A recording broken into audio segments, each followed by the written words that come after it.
Em primeiro lugar, quero me somar aos elogios e cumprimentos já feitos à assunção ao comando da Comissão de Relações Exteriores de dois amigos, o Aloísio e o Luiz Henrique. Por outro lado, eu vejo a importância enorme dessa comissão na quadra que estamos vivendo no mundo.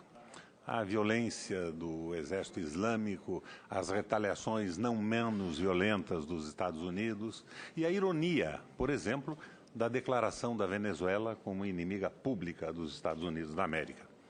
Eu já não ficarei perplexo ou espantado quando os Estados Unidos declarar também como inimigo Mônaco, Liechtenstein e, como me sugeria aqui o senador Lazier, Belize. São atribulações do jogo político global absolutamente ridículas, no meu entender. Mas eu acho que essa comissão começa discutindo a política externa do Brasil, ela pretende participar com intensidade. Esse era um vez o nosso, senador Aloísio. O seu e meu, nós discutimos isso sempre em profundidade. Então, eu queria trazer alguns dados para que se inicie esta discussão. Por exemplo, eu quero trazer à comissão, para início de discussão, dados sobre a proporção de manufaturados nas exportações brasileiras, a média dos últimos 5 anos, 2009 a 2014. No Mercosul, do total que nós exportamos, 84% foi de manufaturados. Na América do Sul, exclusive o Mercosul, foi 77%. Na América Latina, exclusive a América do Sul, 84% do que exportamos para eles. Nos Estados Unidos, 51% eram manufaturados. Não são manufaturados de alta tecnologia, que nós não temos, mas eram manufaturados. Para a União Europeia, 35% do que exportamos eram manufaturados. E para a China, 5%. E a China tem privilégios no tratamento comercial brasileiro por uma série de razões que devem ser discutidas ao longo desse espaço e desse tempo. Quero trazer à comissão a participação de cada bloco de países nas exportações brasileiras de manufaturados nos últimos 5 anos também. O Mercosul foi responsável por 27% dos manufaturados que nós exportamos. O resto do mundo, 21%. Excluo do resto do mundo a União Europeia, que participou com 19%. Mercosul, portanto, bem mais. Os Estados Unidos com 14%, menos que a União Europeia e a metade do que o Mercosul comprou de manufaturados. E a América do Sul, exclusive o Mercosul, tirando o Mercosul, 10%. São dados interessantes para a gente discutir esses acordos bilaterais, essa história do livre comércio, que toma um espaço enorme na mídia, na discussão das relações brasileiras. Um outro dado interessante, a participação de cada bloco de países nas exportações brasileiras de manufaturados nos últimos 5 anos. Então, vamos lá. Estados Unidos, 14%, União Europeia, 19%, América Latina, 44%, e o resto do mundo, 21%. Portanto, a América Latina está suportando a nossa produção industrial. Sem esses acordos de Mercosul e exportações da América Latina, a indústria brasileira teria singelamente desaparecido.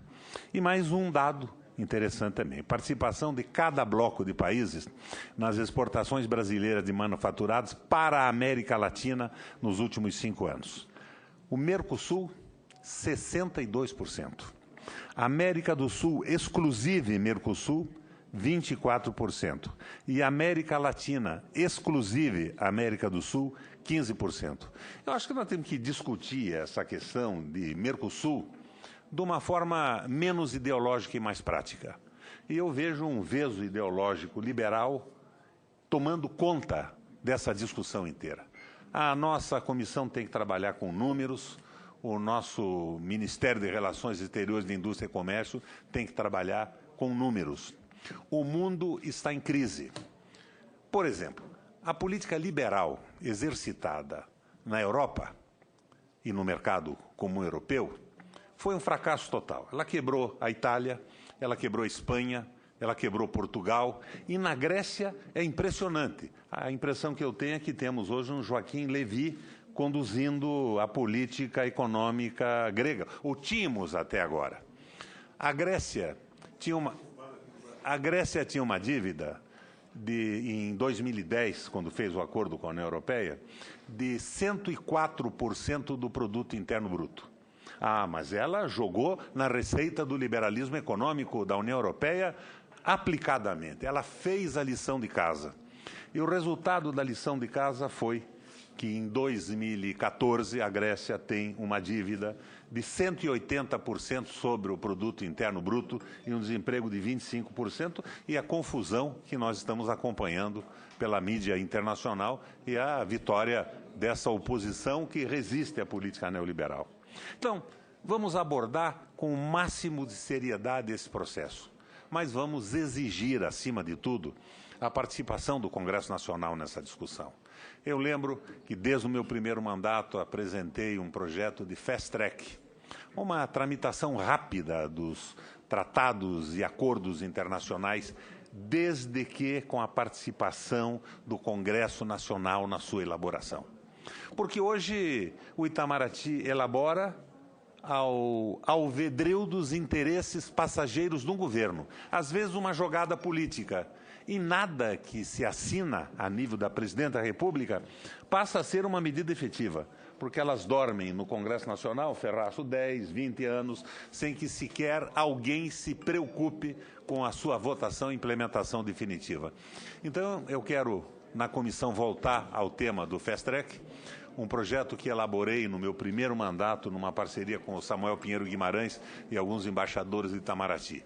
Se o Congresso participa, acompanha a elaboração, ele tem um prazo de 30 dias para votar ou não, e não votando dá-se por aprovado o acordo. Então, acaba com a leviandade de todos os governos da história até agora, no momento em que firmam tratados que não são para serem implementados, e dá ao Congresso uma participação de protagonista definitiva nesse processo. No mais, parabéns a Vossa Excelência e a outra excelência ao seu lado, meu amigo Luiz Henrique, e vamos transformar essa comissão numa comissão efetiva do Congresso Nacional. E fico espantado, eu tinha um acordo com a liderança do PMDB, que o PMDB reivindicaria essa comissão, e que eu seria indicado o presidente da comissão, mas foi sabotado pelo Tasso Gereissati. Exatamente. Surpresa que surge nesse momento. É o responsável pela minha decapitação. Exatamente. Senador Requião. Eu não sabia que Vossa Excelência... Se soubesse, teria trabalhado com mais afinco ainda. Mas, olha, esse tema dos acordos eu acho fascinante. O senhor, vamos apresente, por favor. Se Vossa Excelência me permite, eu queria passar à mesa esses dados para que eles fossem impressos e distribuídos aos membros da comissão. Com o maior prazer. Eu pedi à comissão, à secretaria que faça isso.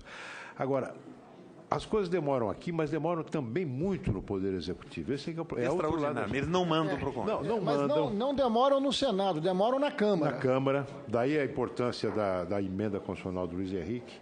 Depois, no Poder Executivo, depois que o Congresso aprova, aí novamente os ministros que já teriam sido ouvidos na primeira, quando houve já a tratativa com outro país, já foram ouvidos, tem que ser ouvidos novamente. Aí depois a Casa Civil tem que elaborar um decreto que às vezes demora muitos e muitos anos para ser elaborado, para que os termos desse acordo internacional, desse tratado, seja incorporado à legislação brasileira. Então, o senhor tem razão, nós temos uma questão aqui no Congresso para dar maior agilidade, especialmente na Câmara, mas também no Executivo precisa haver maior objetividade no tratamento disso. E penso que nada impede, pelo contrário, tudo recomenda que o Congresso Nacional seja informado, inclusive, previamente daquilo que está sendo negociado. Está na competência da nossa comissão pedir essas informações. Mas é muito estimulante trabalhar com Vossa Excelência no mesmo ambiente. Se Vossa Excelência me permite ainda, eu queria fazer notar que quando se referiu à oitiva, ou à sabatina, do futuro chanceler brasileiro, do ministro chanceler, se referiu as instruções que ele teria recebido da Presidente da República. Isso é fundamental. Tu vai com instrução. De nada vale uma sabatina sobre uma pessoa. Aqui vamos Aí examinar começou a sua falar, honorabilidade, maravilha. algumas opiniões, mas o que importa é conhecer a política externa Exatamente. efetiva do Executivo no país. Exatamente.